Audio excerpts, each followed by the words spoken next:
Hello friends, இன்றைக்கி நம்ம channel Kayal சமையல் பகுதியில் நம்ம பார்க்க போகிறது மழை காலத்தில் ஈவினிங் டைமில் சுட சுட டீயோடு சாப்பிட்றதுக்கு ரொம்ப ஒரு டேஸ்டியான ஒரு ஸ்நாக்ஸ் தான் நம்ம இன்றைக்கி பார்க்க போகிறோம்.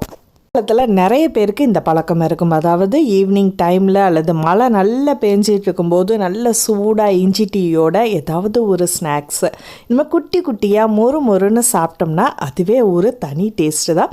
ஸோ வாங்க இப்போ எப்படி செய்யலாம் அப்படின்றத பார்க்க போகிறோம்.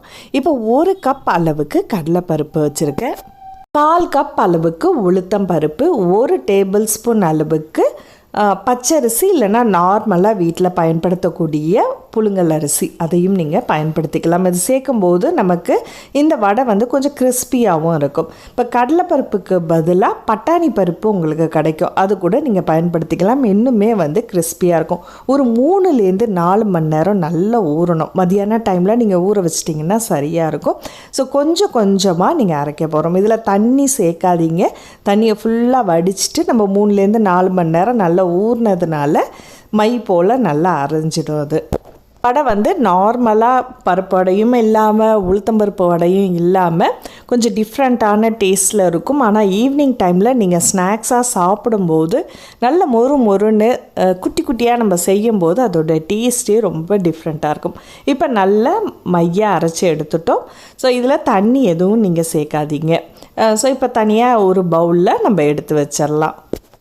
வேறு என்னென்ன சேர்க்கலாம் அப்படின்னு பார்த்தீங்கன்னா, மிக்ஸி ஜாரில் ஒரு 1/4 டீஸ்பூன் அளவுக்கு சோம்பு, துண்டு இஞ்சி தோல் நீக்கி அதை பொடிசாக கட் பண்ணி வச்சுங்க. பூண்டு ஒரு 2-3 பல் எடுத்துங்க. பச்சை மிளகா உங்கள் கார தேவைக்கு, கருவேப்பிலை கொஞ்சம், எல்லாத்தையுமே நைஸாக அரைக்காமல் கொருகுருப்பாக அரைச்சி எடுத்துங்க.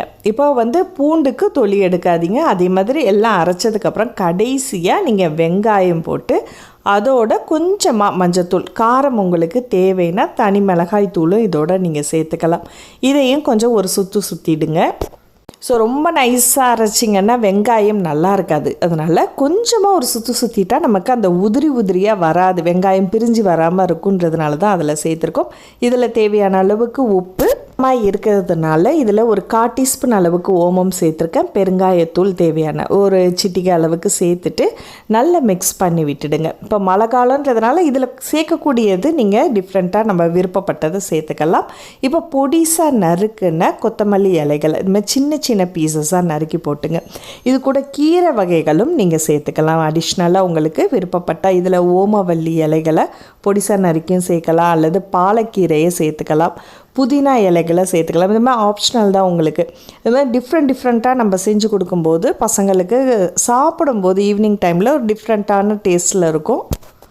இது கூட கார தேவைக்கு நம்ம ஏற்கனவே பச்சை மிளகாய் பொடிசாக சேர்த்துருக்கோம். இருந்தாலும் உங்களுக்கு எக்ஸ்ட்ரா காரம் தேவை அப்படின்னா நீங்கள் மிளகாய் தூள் நீங்கள் யூஸ் பண்ணிக்கலாம். இப்போ பாருங்கள் நல்லா நைஸாக அரைஞ்சிருக்கு. இது எல்லாத்தையுமே நல்லா நம்ம மிக்ஸ் பண்ணி எடுத்து வச்சிடலாம். இந்த மழை காலத்தில் ரொம்ப டீப் ஃப்ரை பண்ண காரசாரமாக சாப்பிட்றத விட வாரத்துக்கு 2 நாள் நீங்கள் செய்யலாம். இப்போ நல்லா கொஞ்சம் எண்ணெய் காஞ்சதுக்கப்புறம் கொஞ்சம் பொடிசாக தான் போடணும். இது ரொம்ப பெருசாக வடை மாதிரி தட்டி போடுறத விட அது உங்களுக்கு கொஞ்சம் மொறுப்பு கம்மியாக இருக்கிற மாதிரி இருக்கும். அதனால நான் இதில் ரொம்ப சின்னதாக கைகளில் தண்ணியை நினச்சிக்கிங்க.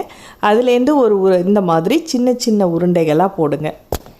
சின்ன வடைகளாக நம்ம போடும்போது எவ்வளோ சாப்பிட்றோன்னே தெரியாது. நல்ல கிறிஸ்பியாக இருக்கிறதுனால எத்தனை சாப்பிட்றோன்னு கூட தெரியாது, அந்த அளவுக்கு நல்ல டேஸ்டியாக இருக்கும். ஸோ 2 பக்கமும் நல்லா பொரிய விட்டு அடுப்பை ஸ்லோ ஃப்ளேமில் வச்சே நல்லா எடுத்துருங்க.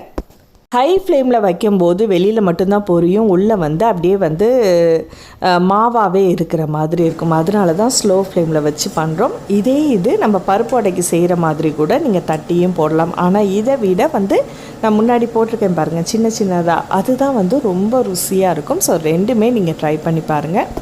நல்ல பொரிய விட்டு எடுத்துட்டிங்கன்னா போதும், சுவையான ஈவினிங் ஸ்நாக்ஸ் அருமையான வடை நமக்கு ரெடி ஆகிடுச்சு. இந்த மழை காலத்தில் நீங்களும் உங்கள் வீட்டில் ட்ரை பண்ணி பார்த்துட்டு வீட்டில் உள்ள எல்லாருக்குமே செஞ்சு கொடுங்க. இந்த வீடியோ உங்களுக்கு பிடிச்சிருந்துச்சுன்னா மறக்காமல் லைக் பண்ணிவிட்டு உங்கள் கருத்துக்களை ஷேர் பண்ணுங்கள். அடுத்த ஒரு இன்ட்ரெஸ்டிங்கான வீடியோவில் சந்திப்போம். நன்றி.